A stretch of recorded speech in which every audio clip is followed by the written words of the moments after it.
Rachel, we wanted to get you on today because yesterday, in a quite extraordinary interview, Health Secretary Matt Hancock, whilst refusing to apologise for breaking the law over PPE contracts, and in fact doubling down and saying he was glad he did it and do it all over again because he was busy saving lives. And in fact, the words I was struggling for, he intimated, were "thank you, Matt." Let's take a listen.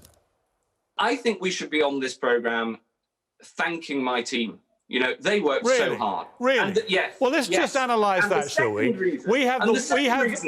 Your team. I'm sorry, if you want to play that game with us, your team, you and your team have presided over a woeful handling of this pandemic that has led to us having the worst death toll in Europe, 130,000 people dead. So I'm sorry if my first thought when you come on, Health Secretary, is not to thank you and your team for your brilliant handling of the pandemic, because I don't think 130,000 deaths shows that you've handled it well. And I'm sorry I'm not thanking you and applauding you. I've got to say, Dr. Clarke, I found that a staggering exchange because this was the excuse for breaking the law for which he showed no contrition whatsoever. And this is the same man who, by the way, only last week said he wanted to jail people who lied on a form about where they'd come into the country from for 10 years. And yet when it comes to him breaking the law, that's fine. In fact, it's not just fine, he should be encouraged. You do it all over again. For you, though, Dr. Clarke, working in palliative care, you've been very vocal and strident, and quite rightly, throughout this pandemic about all the failures that we've had. When you heard Matt Hancock demanding to be thanked, what did it make you feel? I just felt that was disgustingly disrespectful to the families of over 130,000 people who have died of COVID in this country. And we all know that's one of the worst death tolls in the entire world. And the fact is, if you are not willing to apologise for the things you have got wrong, then that must mean you think you have nothing to learn. And that's really, really worrying, because if he thinks he's got nothing to learn, then how do we ever stop making the same mistakes again? In medicine, a crucial part of good medicine is learning from your mistakes. That's how you get safer. So how can Matt Hancock possibly think he has nothing to learn from when we have one of the worst deaths? It's not only the working out where we got things wrong. It seems to be the denial that they got anything wrong over PPE. He said there was no national shortage.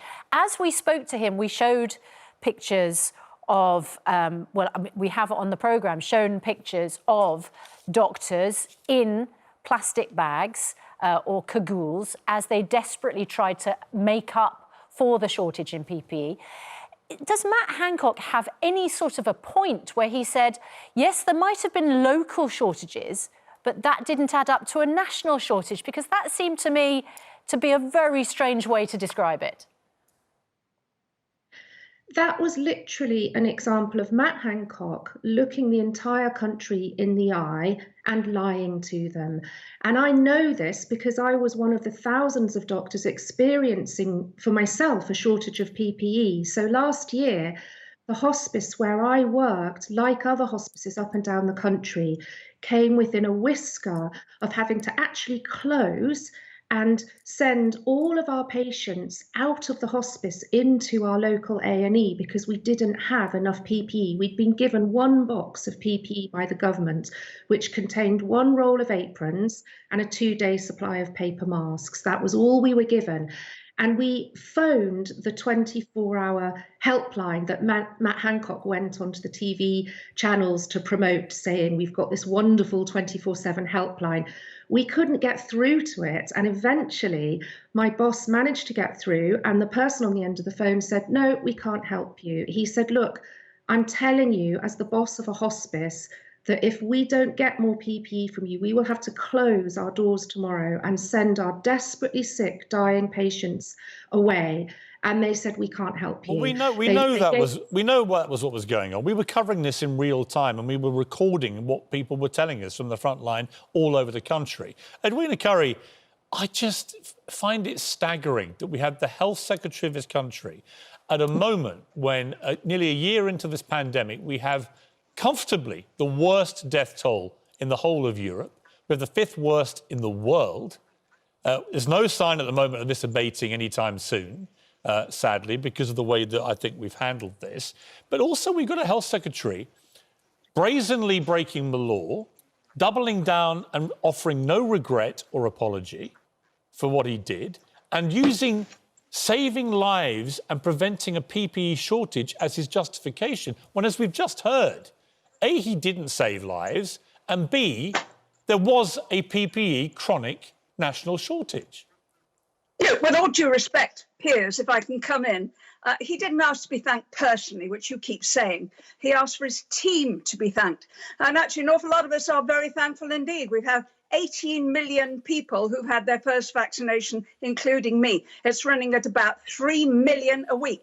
Somebody had to order those jabs. Somebody had to pay for them. Somebody had to take the decision that we were going to order jabs from lots of different sources. That was Kate Bingham. In case that was Kate Bingham, who was... That was a non-government... Hang on, Edwina. That was a non-government... I can't hear you while you're talking. Well, you can't say... You can't just say that without me coming in and saying that was not Matt Hancock or his department. That was Kate Bingham, appointed by the Prime Minister. Yeah, but that's his team. He was asking for the work of his team to be recognised, and I think indeed it should. I think we should recognise the amount of effort that's gone into all the genomic research. That was funded by the government. It was done from scratch. Edwina, this is not the issue. I'm sorry, again, to jump in. This is not the issue. We're not talking about the vaccine programme, which... Hang on, Edwina.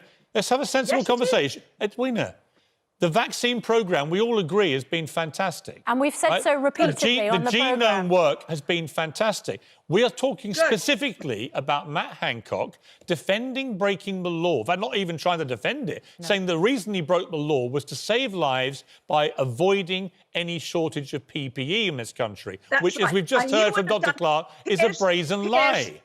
Piers, listen to me. Piers, darling, you are a very responsible person. I agree with 95% of what you say. Had you been in charge of PPE back in the spring last year, you would have done exactly the same, and you would have defied all the critics. You would have failed to do all the paperwork, I'm sure, and you would have made sure that we got what we could. At that time, at the time that Rachel was talking about, there was a worldwide shortage. The factories in China were closed. Nobody realised how much PPE we were going to need. Nobody realised we were going to need visors because you can be infected through the eyes, a whole host of things. But they got on top of it extremely quickly. Well, they didn't, though, Edwina. They didn't. Edwina, I'm sorry. I'm really sorry. They didn't get on top of it. We were completely unprepared for this. There was, in our stockpiles, apparently, full-length gowns. There were almost zero in the country. It's a demonstrable fact.